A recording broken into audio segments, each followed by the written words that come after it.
Hello guys, welcome to my channel. So ఇవాళ మన video వచ్చేసి ఏమంటే ఇంట్లోనే సింపుల్ అండ్ టేస్టీగా టమాటా ఎగ్స్ కర్రీ ఎలా చేసుకోవాలో చూసేద్దాం. సో ముందుగానే మనం కడాయి పెట్టుకొని దాంట్లో కొద్దిగా ఆయిల్ వేసుకోవాలి. ఆయిల్ వేసుకున్నాక జీలకర్ర వేసుకోవాలి. జీలకర్ర వేసుకున్నాక మనం ముందే తరిమి పెట్టుకున్న ఆనియన్స్ ఇంకా పచ్చిమిర్చి వేయాలి.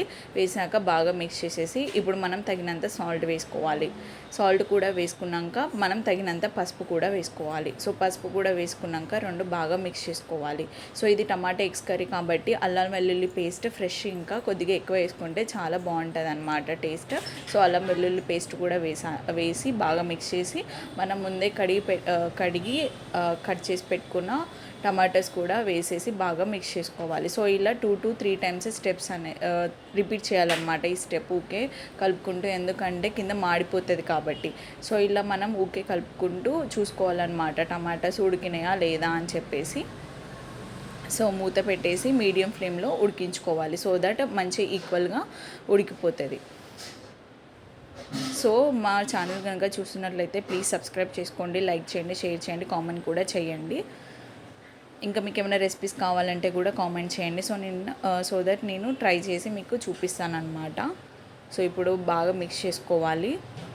సో మనకి ఇక్కడ ఆల్మోస్ట్ కుక్ అయిపోయినట్టే. సో ఆయిల్ అనేది మనకి పైకి తేలితే ఆల్మోస్ట్ కుక్ అయిపోయినట్టే.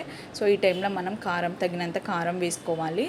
కారం వేసుకొని ఒకసారి మిక్స్ చేసుకోవాలి. సో ఇది మనం ఎగ్స్ వేసుకుంటున్నాం కాబట్టి ఎగ్స్ ఉడకాలంటే దీంట్లో కొద్దిగా వాటర్ అనేది పోయాలి అన్నమాట.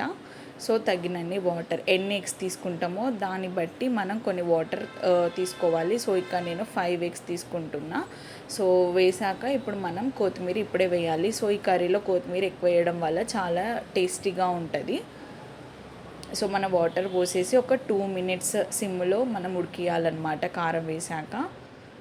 సో ఇప్పుడు మనం తగినన్ని ఎగ్స్ తీసుకోవాలి. సో ఇక్కడ నేను 5 ఎగ్స్ తీసుకున్నాను. మీకు ఎన్ని కావాలో అన్ని తీసుకోండి, దాని తగ్గట్టు వాటర్ కూడా తీసుకోవాలి. సో 5 ఎగ్స్ తీసుకొని మీడియం ఫ్లేమ్లో స్టవ్ సెట్ చేసుకొని మనం మూత పెట్టేయాలి. So after 6 minutes, exact 6 minutes తర్వాతకి అలా నేను చూపించిన విధంగా ఎగ్స్ అనేది తిప్పేసుకోవాలన్నమాట, ఎగ్స్ విడిపోకుండా. సో ఏ ఎగ్కి ఆ ఎగ్గే ఉంటుంది. సో ఇలా పెట్టేసి వీలైతే ధనియాల పొడి వేసేసి మూత పెట్టేసి స్టవ్ ఆఫ్ చేసుకుంటే మన టమాటా ఎగ్స్ కర్రీ అనేది రెడీ. సో వేడి వేడి రైస్లో ఈ కర్రీ సర్వ్ చేసుకుంటే చాలా ఎమ్మీగా ఉంటుంది. మీరు తప్పకుండా ట్రై చేసి ఎలా వచ్చిందో కామెంట్ చేయండి. బాయ్.